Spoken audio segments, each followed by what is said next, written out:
Class 12th maths में एक topic है जिसका नाम है वेक्टर, जहां से आपको 9 नंबर का क्वेश्चन हर बार पूछे जाते हैं। लेकिन इस बार से आपको 18 नंबर का क्वेश्चन पूछे जाएंगे क्योंकि दुगना का फेज है।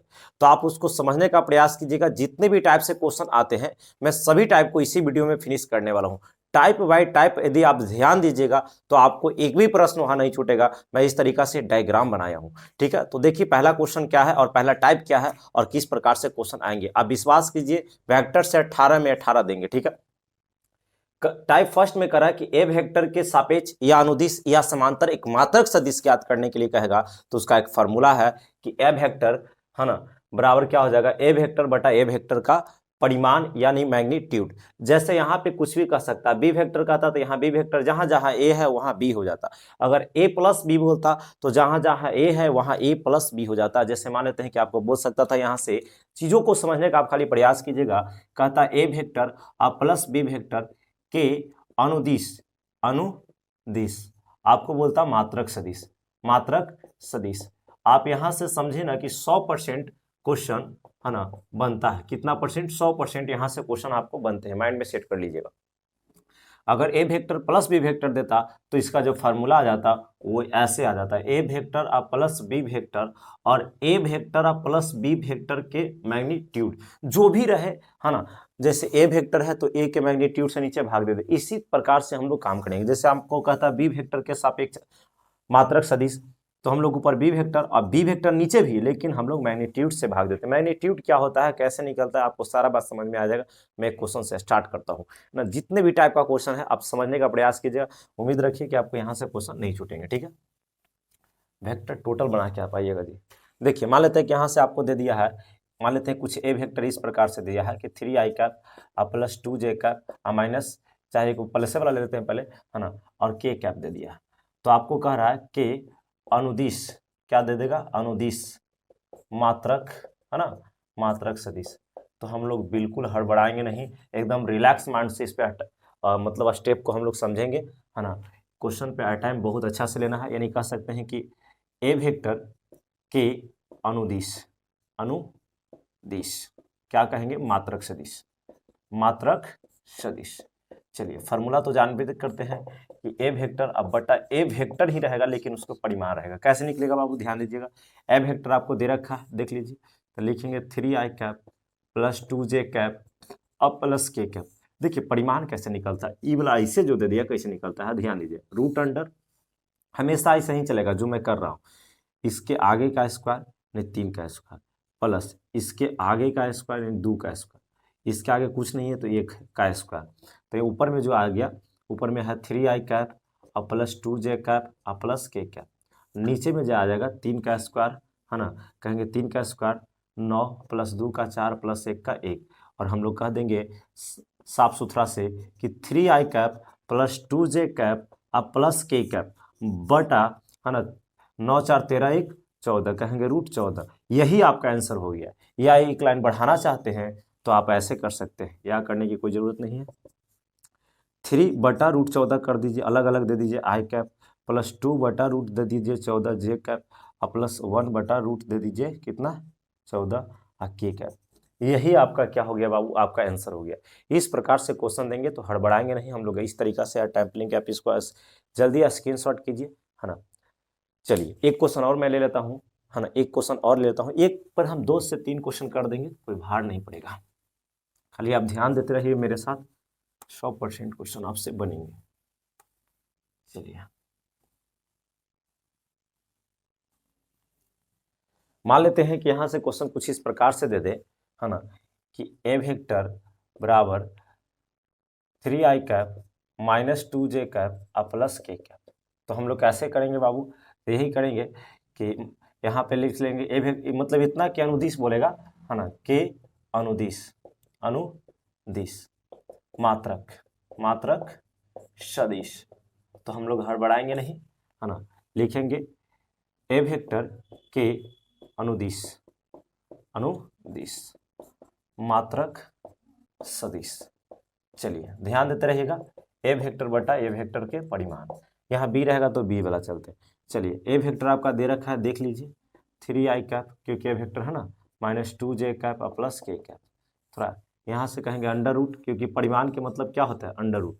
इसके आगे कितना है 3 का स्क्वायर, फॉर्मूला में प्लस लगाइएगा, इसके आगे -2 है तो -2 का स्क्वायर प्लस 1 का स्क्वायर। इसका फाइनल रिजल्ट आने वाला है, ओ सॉरी, यहाँ इसका फाइनल रिजल्ट आने वाला है, ऊपर में कितना है 3i cap -2j cap plus k cap बटा रूट अंडर, यहाँ से कर लेंगे 3 का स्क्वायर 9, 2 का 4 प्लस 1, तो हम लोग को फाइनल आएगा 3i cap -2j cap plus k cap बटा रूट 14, या इसको अलग अलग कर सकते हैं, तो 3 बटा कितना हो जाएगा रूट 14 i कैप -2 बटा रूट 14 j कैप प्लस 1 बटा रूट 14 और k कैप।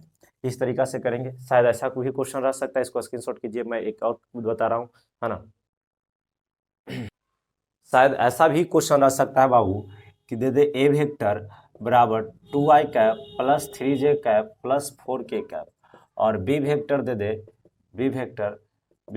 कहेगा तथा B vector i cap plus 2j cap minus k cap, तो कहेगा ए वेक्टर अब प्लस बी वेक्टर के अनुदिश मात्रक सदिश आपसे इस प्रकार से कुछ क्वेश्चन बोलेगा, तो हम लोग सबसे पहले क्या करेंगे, ए वेक्टर प्लस बी वेक्टर निकालेंगे।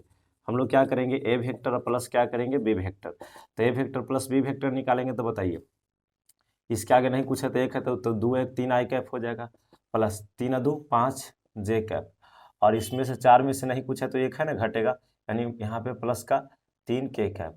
तो हम लोग कहेंगे यहाँ से समझिए ए वेक्टर प्लस बी वेक्टर के अनुदिश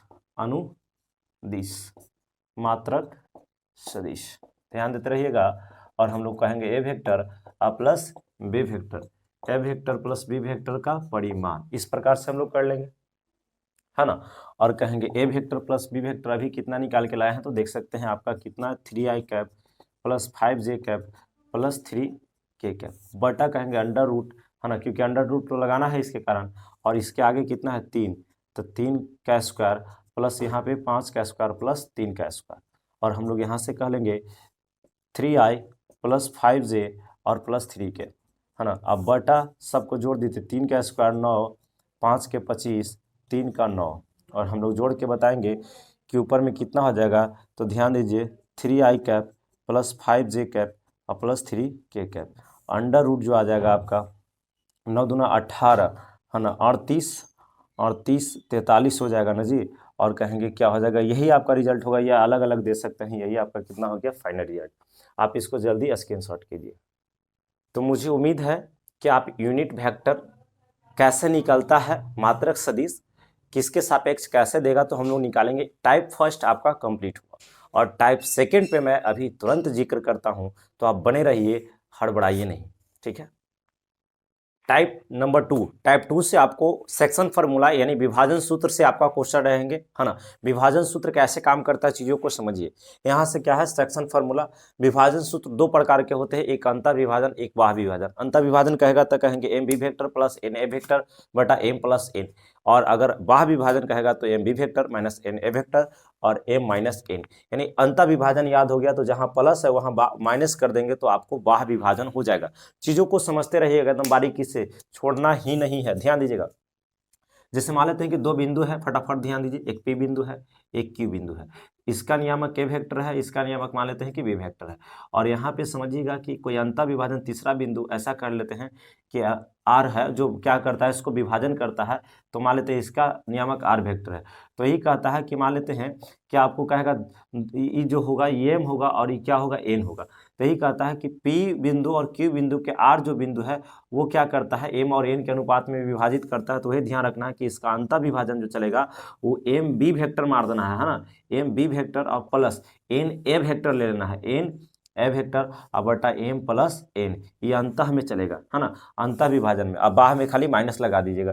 चीज़ों को बारीकी से समझते रहेगा, मैं जल्दी में समझाने का प्रयास कर रहा हूँ, आपको ध्यान तो देना ही पड़ेगा ना जी, तो आपको हड़बड़ाना नहीं है, यहाँ से ध्यान दीजिए, उतना लेकर नहीं चलेगा। यहाँ पे बिंदु क्या दिया है, यहाँ पे बिंदु दिया है, क्वेश्चन इस प्रकार से कुछ दे दिया है, कह रहा है कि बिंदु P बराबर इतना है, Q बराबर इतना है, और ये दोनों बिंदु को क्या करता है, कोई मिलाने वाली रेखाखंड 2:1 के अनुपात में क्या करता है, अंतः के अनुपात में क्या करता है, विभाजित। यहाँ पे बोल सकता है विभाजन भी बोल सकता है, अंतः भी बोलेगा, क्या बोलेगा, अंतः विभाजित।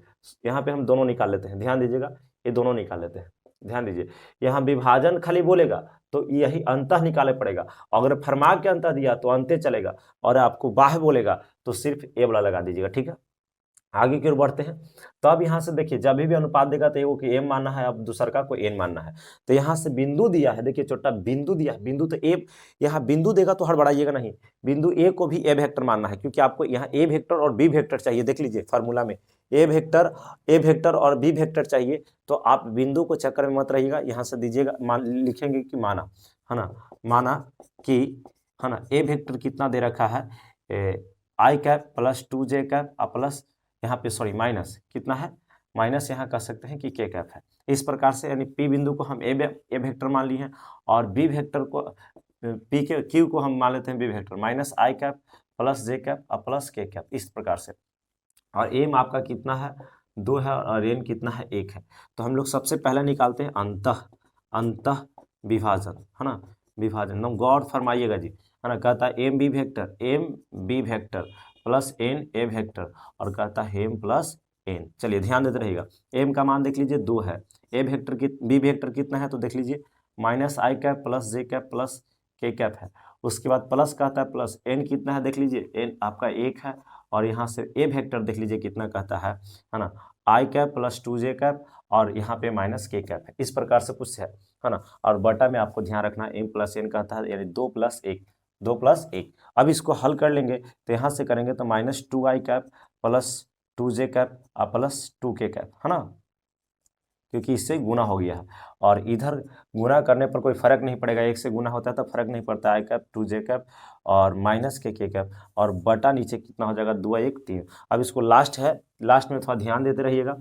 तो हम लोग यहाँ से कहेंगे -2i है, और -2i है, और यहाँ से 1i है ना। तो यहाँ पे आपका सिर्फ -i बच जाएगा, आई वाला आई के साथ जुटेगा घटेगा, जे वाला कितना है 2j, और 2j कितना हो जाएगा 4j, है ना, 4j कैप। और यहाँ से देखिए एक के घट जाएगा, तो यहाँ पे सिर्फ के कैप बचेगा, और बटा 3, यही आंसर हो गया। आप अलग अलग भी दे सकते हैं, ये राइट आंसर हो गया अंतः विभाजन का। आप इसको स्क्रीनशॉट कीजिए, अभी जस्ट बाह्य विभाजन बनाऊंगा। ऐसे करके मैं सभी टाइप को पढ़ाने का प्रयास करूंगा। फटाफट इसको क्या कीजिए, आप स्क्रीनशॉट कीजिए। चलिए, मुझे उम्मीद है कि स्क्रीनशॉट हो गया होगा। यहाँ गुना दीजिए न दीजिए आपको फर्क नहीं पड़ता है ना। यहाँ पे एम बी वेक्टर भी कर सकते हैं, बात सेम है। मैं इसको साफ करता हूँ, है ना। चलिए साफ हो गया, बस अंतः के जगह यहाँ पे हम बाह्य कर लेते हैं। सेकंड नंबर बाह्य विभाजन, तो बाह्य विभाजन में सिर्फ माइनस लग जाएगा, क्या लग जाएगा, माइनस लग जाएगा। वही काम करेंगे, यहाँ से क्या कर रहा है, एम बी वेक्टर, तो एम का मान 2 है, बी वेक्टर का मान देख लीजिए माइनस आई कैप है प्लस जे कैप है, प्लस के कैप है। यहाँ पे यहाँ माइनस चलेगा, क्या चलेगा बाबू, माइनस चलेगा, तो सॉरी, तो माइनस यहाँ एन कितना है 1, वहाँ पे ए वेक्टर कहता है, ए वेक्टर देख लीजिए आपका यहाँ पे है ना, कहता है I cap plus 2j cap minus K cap. इस प्रकार से बटा ए माइनस एन, यानी 2 - 1, और इसको हम लोग आगे बढ़ेंगे तो क्या कहेगा, माइनस का 2i कैप, यहाँ पे कह सकते हैं plus 2j cap plus 2k cap, है ना। और इसे करेंगे तो माइनस वाला प्लस में बदल जाएगा, है ना। यहाँ पे 2j कैप हो जाएगा, और प्लस वाला माइनस में, उल्टा मतलब माइनस वाला प्लस में, प्लस वाला माइनस में। यहाँ एक आ जाएगा, लिखने की जरूरत नहीं है, आगे बढ़ जाते हैं। लास्ट -2i है, और यहाँ पे 2i है माइनस में, और एगो आई, तो -3i हो जाएगा, -3i। चलिए यहाँ से देखिए जे कैप है, प्लस में खत्म हो जाएगा माइनस के साथ, है ना। और के कैप देख लीजिए, यहाँ से 2 गो है, और एक कितना है, 1, तो 3 के कैप। यही आपका फाइनल रिजल्ट है। आप इसे फटाफट स्क्रीनशॉट कीजिए, मैं आगे की ओर बढ़ता हूँ, है ना। नेक्स्ट टाइप पे मैं बात करता हूँ, टाइप नंबर 2। टाइप नंबर 3 पे ध्यान दीजिए, यहाँ से आपको डायरेक्शन रेशियो और डायरेक्शन कोसाइन से ऑब्जेक्टिव क्वेश्चन आते हैं, वहाँ पे आप ध्यान दीजिएगा। जैसे यहाँ पे क्या करा कि डायरेक्शन रेशियो, यहाँ से दिक् अनुपात एवं दिक् कोसाइन, यहाँ से क्वेश्चन हम एक ले लेते हैं, और कहेगा ए वेक्टर कहेगा 2i cap plus 3j cap minus K cap का बोलेगा। पहला नंबर पूछ सकता है कि दिक् अनुपात ज्ञात करें, दिक् अनुपात, और दूसरा नंबर बोल सकता है दिक् कोसाइन, ऐसे बोलेगा। ठीक है, बात को समझिएगा, हिंदी में ही देगा इस प्रकार से, दिक् अनुपात दिक् कोसाइन। तो हम लोग चुटकी बना के बजा कर निकाल सकते हैं ए वेक्टर का दिक् अनुपात कैसे निकलता है। तो आपको ध्यान देना है, कहेंगे ए वेक्टर का दिक् अनुपात, क्या लिखेंगे, दिक् अनुपात, बढ़िया से ध्यान दीजिएगा। अनुपात के मतलब क्या होता है, इसके आगे वाला कितना है 2, ऐसे, इसके आगे कितना है 3, इसके आगे कितना है -1, तो हम लोग -1 लिखेंगे। यही दी का अनुपात हो गया, यही दी का अनुपात हो गया। सिर्फ आई जे के को हटा के जहाँ प्लस है ना, वहाँ कॉमा देकर हम लोग ये काम कर सकते हैं। यहाँ पे हम लोग तो इस प्रकार से माइंड में खाली सेट करते चलिए। अगर दूसरा यहाँ से कहेगा ए वेक्टर का दिक दिक अनुपात न कह के दिक कोसाइन कहे, कोसाइन, है ना, तो आपको हड़बड़ाना नहीं है, क्या करना है, 2 बटा, तो ध्यान देना है 3 बटा, ध्यान देना है -1 बटा। अब बटा में क्या आएगा, तो आपको ये ध्यान रखना है कि ए के परिमाण, जैसे ए के परिमाण से हम लोग भाग मारते हैं, तो भाग मारने पर कितना आएगा, तो आप जानते हैं कि ए के परिमाण कितना है, तो यहाँ से हो जाएगा 2 का स्क्वायर 4, है ना, प्लस इसके आगे 3 का स्क्वायर 9, प्लस इसके आगे -1 का स्क्वायर 1, कहें कि √14, खाली √14 से क्या कर दीजिए, भाग दे दीजिए। ध्यान रखिएगा, अभी नहीं समझ में आया तो फिर आ जाएगा। देखिए जैसे यहाँ पे क्वेश्चन ले लेते हैं, और बी वेक्टर आपको कहेगा 3i cap plus 4j cap, यहाँ से कह देगा प्लस, मान लेते हैं कि क्या कैप है, कितना है के कैप, कहेगा पहला नंबर दिक अनुपात, तो अनुपात ध्यान दीजिए, अनुपात आपको ध्यान देना है, कहेंगे 3 4 1, क्योंकि 3 है 4 है, इसके आगे नहीं पूछे तो 1 है। और आपको कोसाइन ध्यान रखना है, कोसाइन, साइन में हड़बड़ाना नहीं है, कहेंगे 3 बटा 4 बटा, यहाँ से देंगे 1 बटा, है ना, बटा में क्या आएगा, तो इसी के परिमाण से भाग मारना है ना। अगर बी वेक्टर है तो हम लोग बी वेक्टर का परिमाण निकालेंगे, और निकालने का तरीका ये है कि इसके आगे 3 है तो 3 का स्क्वायर 9, 4 का स्क्वायर 16, और उसके बाद कितना है 1 का स्क्वायर 1 हो जाएगा, तब कहेंगे 16, यहाँ से हो जाएगा मान लेते हैं 26, कितना हो जाएगा 26, है ना, तो खाली √26 से हम लोग मार देंगे सब में भाग। हमको उम्मीद है कि आप समझ पा रहे होंगे, है ना, हड़बड़ाना नहीं है, बिल्कुल नहीं, इस प्रकार से हम लोग बनाएंगे, कहीं पे दिक्कत नहीं होगा, है ना।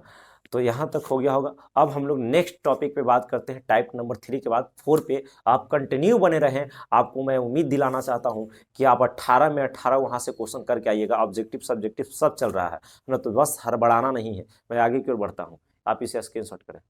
टाइप नंबर 4, टाइप नंबर 4 को समझने का प्रयास कीजिएगा, हड़बड़ाना नहीं, क्वेश्चन कुछ इस प्रकार से देगा, देखिएगा, है ना। आगे हम लोग टाइप नंबर 4 में क्या पढ़ना है, डॉट प्रोडक्ट ऑफ 2 वेक्टर, है ना, डॉट प्रोडक्ट ऑफ 2 वेक्टर, 2 सदिशों का अदिश गुणन, है ना। इसको कैसे करते हैं, तो ध्यान दीजिए, जैसे मान लेते हैं ए वेक्टर है और डॉट कर दिया बी वेक्टर, तो इसका फॉर्मूला होता है ए वेक्टर का परिमाण बी वेक्टर का परिमाण और कॉस थीटा, ठीक है। अगर मान लेते हैं कि आपको ऐसा हो सके कि कॉस थीटा निकालना हो, तो परिमाण को इधर कर सकते हैं, समझिएगा। तो हम लोग ए वेक्टर क्या है डॉट बी वेक्टर, ये दोनों को इधर ला रहे हैं, तो ए वेक्टर का परिमाण और बी वेक्टर का क्या हो गया परिमाण बराबर क्या हो जाएगा कॉस थीटा, ठीक है। इस प्रकार से अगर मान लेते हैं कि डायरेक्ट थीटा लाना होगा, कि सिर्फ थीटा, तो यहाँ पे ध्यान रखिएगा कि थीटा करना होगा, तो ये तो रहेगा ही ए वेक्टर डॉट बी वेक्टर, और ए वेक्टर का परिमाण और बी वेक्टर का परिमाण।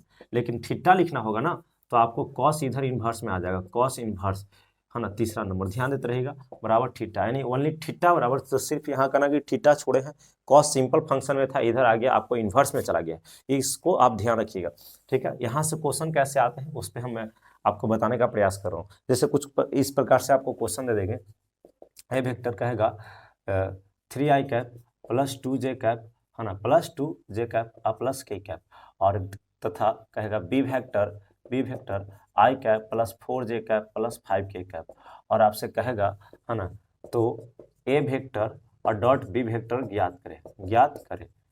यह आपको दे सकता है दो सदिशों, दोनों सदिश का अदिश गुणन करें, है ना, अदिश गुणन करें।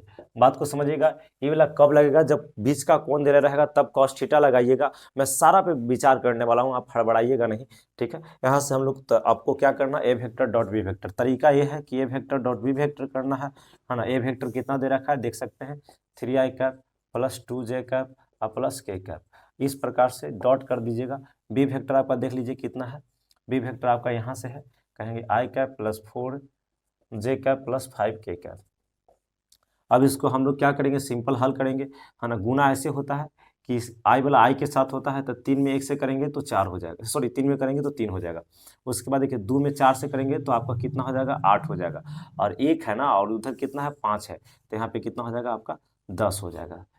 1 में 5 से, सॉरी इतना का है गड़बड़ हो रहा जी, तो 1 से करेंगे तो आपका 5 हो जाएगा। और इसको कहेंगे 8 और 5 13 और 13 3 16, यही आपका क्या हो गया, आंसर हो गया। इस प्रकार से ही करेंगे। जैसे मान लेते हैं ए वेक्टर दे देगा यहाँ से 3i cap plus 5j cap और प्लस k कैप, ध्यान दीजिए, है ना। और बी वेक्टर आपको दे देगा, यहाँ से क्वेश्चन है, खाली समझते रहिए, क्वेश्चन है, मान लेते हैं यहाँ से बी वेक्टर दे देगा 5i cap plus 2j cap और प्लस यहाँ पे k कैप, या k न भी दे सकता है, मान लेते हैं कि k हटा दीजिए, क्या कर दीजिए, k हटा दीजिए। तो यहाँ से हम लोग कैसे करेंगे, तो ध्यान देते रहिएगा, लिखेंगे यहाँ से कि ए वेक्टर और डॉट बी वेक्टर, और हम लोग कहेंगे यहाँ से कितना है 3i कैप और प्लस 5j कैप और प्लस k कैप, इस प्रकार से इंटू डॉट, यहाँ से b कितना है 5i कैप और प्लस 2j कैप। यहाँ से समझिएगा कि यहाँ हल करेंगे तो i वाला i के साथ 5 3 15 और प्लस 5 दूना 10, और कहेंगे कि 5 दूना 10, यहाँ पे कहेंगे इसका एक तो है लेकिन उसका कुछ है ही नहीं है, तो 1 गुना 0 करेंगे, क्योंकि जे के का कुछ नहीं है तो 0 है, तो 1 में 0 से करेंगे तो आपको 0 ही रह जाएगा, जो कि लिखने की ज़रूरत नहीं है। अगर लिख भी दोगे तो आपको 25 से आंसर आएगा। मुझे उम्मीद है कि चीज़ों को आप समझ पा रहे होंगे। चलिए आप इसको फटाफट क्या कीजिए, स्क्रीनशॉट कीजिए, है ना, फटाफट क्या कर लीजिए, स्क्रीनशॉट कर लीजिए यहाँ से, है ना। 2 क्वेश्चन कर लिए। अब हम इस पे चलेंगे, क्वेश्चन इस पे बीच का कोण दिले रहेगा तो कैसे करेंगे, है ना। आप इसको स्क्रीनशॉट करें। चलिए हो गया होगा स्क्रीनशॉट, आगे बढ़ते हैं। हम लोग क्वेश्चन पे ध्यान देंगे। क्वेश्चन कुछ इस प्रकार से दे रहा है कि ए वेक्टर इतना है तथा बी वेक्टर इतना है, बीच का कोण आपसे पूछ रहा है। बीच का कोण जब भी पूछे, चाहे क्रॉस हो या डॉट हो, आप इसी से निकालिएगा। क्रॉस से मतलब नहीं है, आपको 2 वेक्टर देगा और उसके बीच का कोण पूछेगा ना, बस डायरेक्ट आपका भिड़ा देना है कि ए वेक्टर डॉट बी वेक्टर बटा ए वेक्टर का मैग्नीट्यूड बटा बी वेक्टर बराबर कॉस थीटा, बराबर क्या कर देना है, कॉस थीटा। सिंपल। यहाँ से हम लोग कैसे करेंगे बाबू, ध्यान दीजिएगा। तो हम लोग कहेंगे सबसे पहले फार्मूला में कॉस थीटा का क्या चाहिए, समझिए हम लोग को कॉस थीटा यहाँ रखना है कि कॉस थीटा के फार्मूला में ए डॉट बी चाहिए, क्योंकि कॉस थीटा ही फार्मूला लगाओगे जब भी बीच का कोण पूछेगा, तब क्या पूछेगा, बीच का कोण के लिए ये करते हैं, कोण, है ना, बीच का कोण के लिए ये वाला हम लोग काम करते हैं। बात को समझिएगा, ये वाला फार्मूला लागू करते हैं। तो ए डॉट बी चाहिए ना, तो सबसे पहले हम लोग मटेरियल निकाल लेते हैं, ए डॉट बी। तो हम लोग को डॉट करने आता है ना, इसे इसमें गुना कीजिए तो कितना हो जाएगा। हम थोड़ा फास्ट कर रहे हैं क्योंकि पूरा वेक्टर खत्म करना है, समझ गए ना। तो आप समझ रहे हैं कि इसको ऐसे कर लीजिएगा तो ज़्यादा सही रहेगा। ए वेक्टर कितना है 3i प्लस 2j, है ना, माइनस 6k, और इस प्रकार से हम लोग डॉट कर लेंगे। बी वेक्टर आपका 4i माइनस 3j और प्लस k कैप, इस प्रकार से डॉट होगा तो यहाँ और मज़ा आ जाएगा। कहेंगे चढ़ती इसमें करेंगे तो चढ़ती 12, इससे इसमें करेंगे तो माइनस का 6 हो जाएगा, इससे इसमें करेंगे तो माइनस का 6 हो जाएगा, क्योंकि देखो 3 से 4 में हुआ, 2 से -3 में हुआ, 6 -6 से 1 में हुआ है, और इसका आंसर 0 आ जाएगा। और अब ए का फिर फार्मूला में ए का मैग्नीट्यूड चाहिए। देखिए ए का मैग्नीट्यूड, बी का मैग्नीट्यूड, तो निकालने का तरीका क्या है कि ए वाला को उठाइए, है ना, ए का कितना है, ए वाला धरिए, तो ए का कितना है 3 का स्क्वायर, डायरेक्ट कर देते हैं, है ना। 3 का स्क्वायर कितना हो जाएगा 9, प्लस 2 का स्क्वायर 4 हो जाएगा, प्लस -6 का स्क्वायर 36 हो जाएगा। और बी वेक्टर का भी परिमाण कह रहा है, तो हम लोग बी वेक्टर का भी परिमाण करेंगे। अब बी वेक्टर यहाँ है, उसको पकड़ के स्क्वायर करो, तो कहेंगे 4 का स्क्वायर 16 प्लस 3 का स्क्वायर 9 हो जाएगा, -3 का वही होगा 1 हो जाएगा। और इसको हल कर लेंगे तो इसका 36 और 9 40 49 हो जाएगा, बराबर कितना हो जाएगा 7 हो जाएगा। इसको कर लेंगे तो कितना आ जाएगा बाबू, यहाँ पे आपका 26 ही आ जाएगा, कितना आ जाएगा 26। तो हम लोग कहेंगे कॉस थीटा, कौन थीटा लगाएंगे, कॉस थीटा, ए वेक्टर डॉट बी वेक्टर, और कहेंगे ए वेक्टर का परिमाण और बटा बी वेक्टर का परिमाण। फार्मूला पे हम लोग बैठा रहे हैं। ए इसको कितना माना है, ए वेक्टर डॉट बी वेक्टर आपका 0 है, देख लीजिए, ए वेक्टर डॉट बी वेक्टर आपका कितना है 0 है, बटा ए वेक्टर का परिमाण बी वेक्टर का परिमाण, ए वेक्टर का परिमाण 7 और गुना √26, कहेंगे 0 बटा कुछ आंसर 0, यानी कॉस थीटा का मान कितना आ गया 0। कॉस थीटा का मान कितना है बाबू 0। तो यहाँ से थीटा यानी कॉस कितना के मान होता है 0, तो आपको पता होना चाहिए 90 का, तो 90 बोल दीजिए, या π/2 बोल दीजिए, आंसर सेम है। फटाफट इसको उतारिए, हम लोग नेक्स्ट क्वेश्चन पे जिक्र करेंगे, है ना। अब क्रॉस प्रोडक्ट आते हैं, इसको फटाफट उतारिए। ध्यान दीजिएगा, थोड़ा सा एक और बात बताना भूल रहे हैं कि मान लेते हैं कि यहाँ 0 आया तब ना कॉस के मान, मान लेते हैं जहाँ 7 आ जाता, ठीक से समझिएगा। मान लेते हैं जहाँ कुछ और आ जाता, 12 आ जाता, कितना आ जाता 12 आ जाता, तब हम लोग थीटा के मान कैसे सोचते। तो उस कंडीशन में ध्यान दीजिएगा, एक मैं 5 मिनट बताने से बच रहा हूँ। जैसे देखिए मान लेते हैं कि कॉस थीटा बराबर कितना आ गया 12, तब 12 का तो थीटा का मान तो जानता नहीं, आप नहीं जानते हैं, तो इस कंडीशन में थीटा का सिर्फ मान निकाल दीजिएगा कि थीटा बराबर, तो कॉस सिंपल फंक्शन में तो उधर चल जाएगा इन्वर्स में, और कहेंगे 12, यही आंसर हो जाएगा। ध्यान दीजिए, अगर ऐसा रहता तब ऐसा रहता तब कि यहाँ 12 आ जाए 15 आ जाए, तो उस कंडीशन में थीटा का मान नहीं पता है तो कॉस इन्वर्स में भेज के आप इसको मान बोल सकते हैं। मान लेते हैं कि आ गया कॉस थीटा बराबर आ गया 7/12, 60/5 आ गया, तो आप हड़बड़ाइएगा नहीं, कहेंगे मान लीजिए थीटा बराबर क्या होगा, कॉस उधर चले जाएगा तो इन्वर्स में, और 7/5 इसका आंसर हो जाएगा। फटाफट इस तरीका से हम लोग सोल्व करेंगे। आगे की ओर बढ़ते हैं क्रॉस प्रोडक्ट पे। देखिए हम लोग को टाइप नंबर 4 में ही एक और है टॉपिक जिसका नाम है properties of dot product of two vector, है ना। कहने का मतलब दो सदिशों का अदिश गुणनफल का गुण। यहाँ से आपको कई प्रॉपर्टीज पढ़ना है ना, लेकिन मैं इंपॉर्टेंट 4 से 5 6 प्रॉपर्टीज पे बात करूंगा जहां से आपका क्वेश्चन 100% बनते हैं और बनने का चांस भी रहता और आएगा, ठीक है ना। ध्यान दीजिए, जैसे प्रॉपर्टीज नंबर फर्स्ट पे बात कर लेते हैं। जैसे ए वेक्टर है और डॉट बी वेक्टर है, तो इसको क्या हम लोग ऐसा कर सकते हैं कि B vector dot A vector आगे पीछे बिल्कुल कर सकते हैं, 100% सही है। दूसरा प्रॉपर्टीज को ध्यान रखिएगा, ए वेक्टर डॉट क्या किया बी वेक्टर, अगर मान 0 आ गया तो हम लोग कहेंगे कि ए वेक्टर जो है बी वेक्टर पर क्या है, लंब है। इंपॉर्टेंट बात है।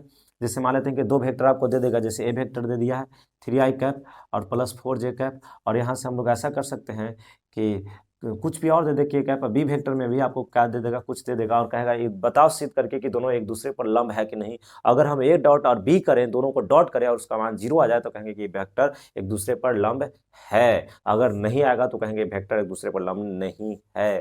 ठीक है, आगे की ओर बढ़ते हैं। मैं इस पर एक क्वेश्चन ले लूंगा, उससे बड़ी बात नहीं है, आप खाली ध्यान देते रहिए। तो लंब करने के लिए बोलेगा तो आप दोनों को डॉट कीजिएगा, अगर 0 आ जाएगा तो लंब है, नहीं तो नहीं है। जैसे मान लेते हैं यहाँ से आपको ऐसा दे दे। तीसरा नंबर में आपको ध्यान रखिएगा, मान लेते हैं कि कहेगा ए वेक्टर है ना, और बी वेक्टर है, और दोनों के मान लेते हैं 0 आया है, तो कह सकते हैं कि इसके बीच का कोण जो होगा ना, इसके बीच का कोण आप ध्यान दीजिए तो 90 डिग्री का होगा, क्योंकि 90 लंब है ना, इसीलिए। अगर कभी कभी ऐसा भी होता है कि मान लेते ए वेक्टर निकाले डॉट बी वेक्टर निकाले और आपका यहाँ से ऐसा हो सके कि 0 से इसका मान ज़्यादा आ जाए, तो कहेगा इसके बीच का कोण, है ना, तो कहेंगे इसके बीच का जो कोण होगा बाबू, आपको कह देंगे कि यहाँ से न्यून कोण होगा। कौन कोण होगा? न्यून, है ना, न्यून कोण, समझिएगा, है ना, न्यून न्यून कोण। तो न्यून कोण होगा, न्यून कोण मतलब 90 से कम होगा। ध्यान दीजिएगा, बड़ा देख के अधिक कोण मत मार दीजिए, उल्टा 0 से अगर ज़्यादा माना गया तो दोनों के बीच का कोण न्यून कोण होगा। आपका ऑब्जेक्टिव में पूछेगा, अगर ऐसा भी हो सकता है कि ए वेक्टर निकाले हैं और डॉट बी वेक्टर निकाले हैं, छोटा आ जाए 0 से, तो कहेंगे इसके बीच का कोण जो होगा वो अधिक कोण होगा। कौन कोण होगा? अधिक कोण होगा। थोड़ा ध्यान रखिएगा, है ना, अधिक कोण होगा। यहाँ से अगर छोटा आ गया तब, जैसे मान लेते हैं ए डॉट बी किए और माइनस में माना गया -4 -3, तो हम लोग कहेंगे उसका मान जो होगा, इसके बीच का जो कोण होगा वो आपका 90 से बड़ा होगा, यानी अधिक कोण होगा। इस तरीका से आपको सारा माइंड में सेट करना है। चलिए और इंपॉर्टेंट सेक्शन पे इधर हम बात कर लेते हैं थोड़ा सा, है ना। यहाँ से आपका 5 के बाद 6 ले लेते हैं। तो कहता है सेम वेक्टर वेक्टर का जो डॉट होता है प्रोडक्ट, डॉट प्रोडक्ट, है ना, प्रोडक्ट का मान जो होता है बाबू वो आपका 1 होता है। कितना होता है? 1 होता है, 1 होता है। चलिए यहाँ पे जगह कम है फिर भी मैं बता देता हूँ। जैसे आई वेक्टर है और आई वेक्टर है, तो दोनों सेम है कि नहीं, तो इसका मान 1 होगा। दूसरा में नीचे मान लेते हैं कि ऐसा है कि जे वेक्टर है और डॉट जे वेक्टर है, तो मान 1 होगा। के वेक्टर है डॉट के वेक्टर है, तो उसका भी मान कितना होगा? 1 होगा। अगर सेम है तो, अगर सेम नहीं है, जैसे मान लेते हैं यहाँ पे समझिएगा, ए आई वेक्टर है डॉट जे वेक्टर है, तो इसका मान 0 हो जाएगा।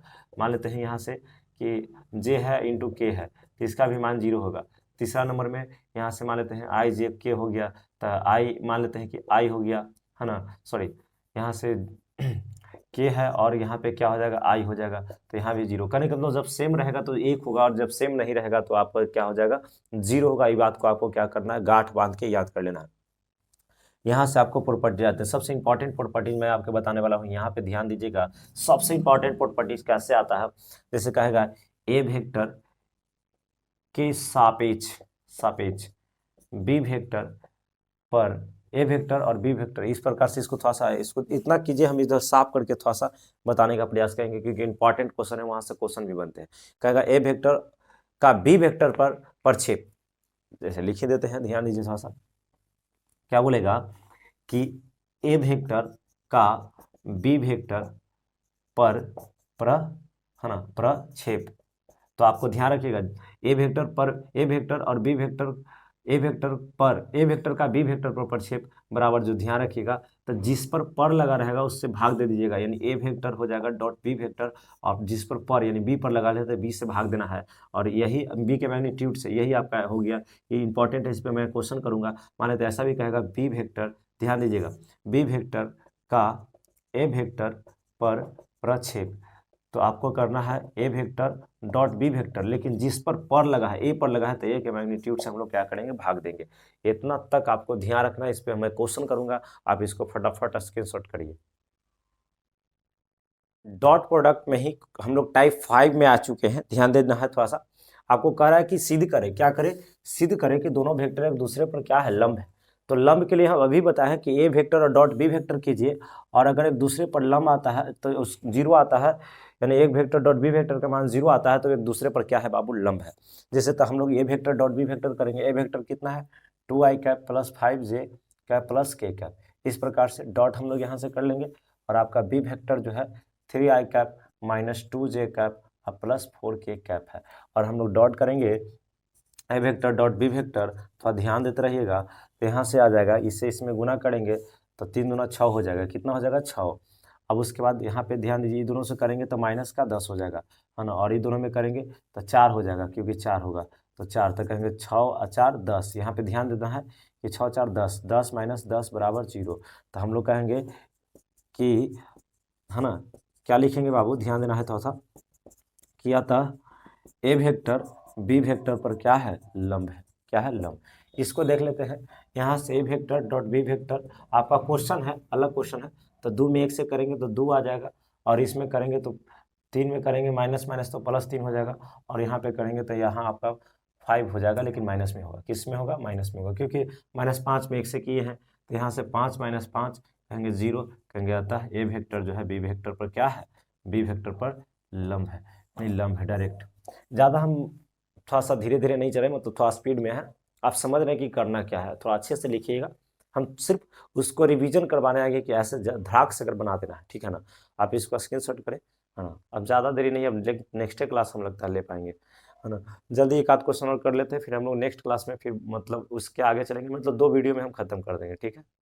चलिए टाइप नंबर 6 को थोड़ा ध्यान देते हैं, क्या करा है कि इससे टाइप नंबर 6 से भी बहुत इंपॉर्टेंट, 6 भी क्या है, बहुत इंपॉर्टेंट है, यहाँ से भी क्वेश्चन आते हैं। क्या करा है कि ए वेक्टर कुछ इस प्रकार से दिया है कि ए वेक्टर इतना है तथा बी वेक्टर इतना है, तो ए वेक्टर का बी वेक्टर पर प्रक्षेप यानी प्रोजेक्शन ज्ञात करने के लिए करा, और बी वेक्टर का ए वेक्टर पर नहीं करा, ए वेक्टर का बी वेक्टर पर प्रक्षेप ज्ञात करें, और दूसरा नंबर में करा बी वेक्टर का ए वेक्टर पर प्रक्षेप ज्ञात करें, है ना। तो थोड़ा ध्यान रखिएगा, तो आप लोग को पता होना चाहिए यहाँ से कि अगर जिस पर लगा रहता है उसी से भाग देते हैं, यानी कह सकते हैं कि ए वेक्टर डॉट क्या होगा, बी वेक्टर, और किसके मैग्नीट्यूड से भाग देना है, तो बी वेक्टर के मैग्नीट्यूड से हम लोग क्या करेंगे, भाग देंगे। अब यहाँ से ध्यान दीजिएगा, बी वेक्टर ए पर बोला है ना, तो ए के मैग्नीट्यूड से भाग देंगे, यानी ए वेक्टर डॉट क्या हो जाएगा, बी वेक्टर, नीचे ए के मैग्नीट्यूड से हम लोग क्या कर देंगे, भाग दे देंगे, ठीक है। यहाँ से देखते हैं क्वेश्चन नंबर, तो फर्स्ट वाला को हम सोल्व करते हैं। सबसे पहले आपको क्या निकालना है ना, ए डॉट बी चाहिए, क्या चाहिए, ए डॉट बी, फॉर्मूला में तो ए डॉट बी बोला, तो हम लोग क्या करेंगे, ए वेक्टर और डॉट क्या करेंगे, बी वेक्टर। आप लोग को निकालने के लिए हम बताए हैं कि इससे इसमें क्या होगा, गुना, यानी कह सकते हैं कि ए से बी में, तो यानी बोल सकते हैं कि 2i cap plus 3j cap minus k cap, dot यहाँ से बी कितना है, i j k, इस प्रकार से है। अब इसको करेंगे तो हल करेंगे तो ए वेक्टर कितना आ जाएगा, डॉट बी वेक्टर, इससे एक में करेंगे तो 2 हो जाएगा। उसके बाद यहाँ पे आपको यहाँ से ऐसा कर सकते हैं, प्लस 3 में करेंगे जे से तो 3 ही हो जाएगा, और यहाँ पे माइनस का 1 हो जाएगा, और लास्ट में जो आपको आएगा ए वेक्टर डॉट बी वेक्टर, वो आ जाएगा आपका 4 हो जाएगा। अब यहाँ से ध्यान दीजिए, फिर आपको कह रहा है कि ए वेक्टर, पहला बी वेक्टर का मैग्नीट्यूड से भाग मारना है, तो बी वेक्टर का आप क्या कीजिए, मैग्नीट्यूड निकालिए, और कहेंगे अंडर रूट बी है कहाँ, तो यहाँ है, तो इसके आगे 1 है, तो 1 का स्क्वायर प्लस 1 का स्क्वायर प्लस 1 का स्क्वायर, क्योंकि सभी के आगे 1 ही है ना, और हम लोग कहेंगे √3, और एकदम फाइनल जो आएगा हम लोग कहेंगे ए वेक्टर का, है ना, ए वेक्टर का बी वेक्टर पर प्रक्षेप कहेंगे ए वेक्टर डॉट बी वेक्टर, और जिस पर लगा हुआ है पर बी पर है, तो बी के मैग्नीट्यूड से भाग देंगे। ध्यान रखिए, वहाँ क्वेश्चन पूछने का तरीका उसका और भी हो सकता है, लेकिन आपको पकड़ने के लिए बता रहे हैं, जिस पर लगा रहे उसी से भाग देना है, उसी के मैग्नीट्यूड से। और आपका जो यहाँ से रिजल्ट आएंगे, ए वेक्टर डॉट बी वेक्टर आपका 4 आ चुका है, और यहाँ से √3, यही आपका आंसर हो गया। दूसरा नंबर के लिए आप देखिए, दूसरा नंबर में भी तो अगर चलेंगे बी वेक्टर का ए वेक्टर पर, तो ए डॉट तो निकालना ही है, जो कि आपका निकला हुआ है ना। कोई एक देगा वहाँ से 4, लेकिन ए का मैग्नीट्यूड निकाल लेते हैं, ठीक है। तो हम लोग कह देंगे, डायरेक्ट कर देते हैं ना जी, बी वेक्टर का ए वेक्टर पर, है ना, पर प्रक्षेप, प्रक्षेप। तो ध्यान दीजिएगा, इसका फार्मूला होगा ए वेक्टर और डॉट बी वेक्टर और बटा ए वेक्टर के मैग्नीट्यूड से भाग, जिस पर लगा हुआ है, ए पर लगा हुआ है। तो हम लोग यहाँ से कहेंगे उसका 4 आ गया है बटा अंडर रूट, क्योंकि ए के मैग्नीट्यूड मतलब अंडर रूट ए वाला का धर लीजिए, आगे 2 है, 2 का स्क्वायर 4, इसके आगे कितना है 3, 3 का स्क्वायर 9, और इसके आगे कितना -1 का स्क्वायर 1 ही रहेगा, और कहेंगे 4 बटा रूट 14, यही आपका आंसर हो जाएगा। मुझे उम्मीद है कि चीज़ों आप समझ पा रहे हैं। एक 5 नंबर का क्वेश्चन है अभी ही, लेकिन मैं उसको आज न बताकर आपको कल बताएंगे। 5 नंबर वाला जैसे ही कल खत्म करेंगे तो तब आपको आ जाएगा वहाँ से क्रॉस प्रोडक्ट ऑफ 2 वेक्टर और द एंड हो जाएगा। कहने के मतलब कि अब उसके बाद नहीं, वेक्टर डॉट और क्रॉस ही पढ़ना है। यानी आज एक पहला लेक्चर हो गया और कल सेकंड, मतलब 2 लेक्चर में आपको संपूर्ण क्या हो जाएंगे, वेक्टर खत्म हो जाएंगे। फिर नेक्स्ट मैं 3D को 1 से 2 वीडियो में संपूर्ण खत्म करने का प्रयास करूंगा। आप लोग एक सपोर्ट कीजिए कि इधर उधर थोड़ा सा वीडियो को फैलाइए। आप सभी को धन्यवाद, थोड़ा सा शेयर जरूर कीजिएगा।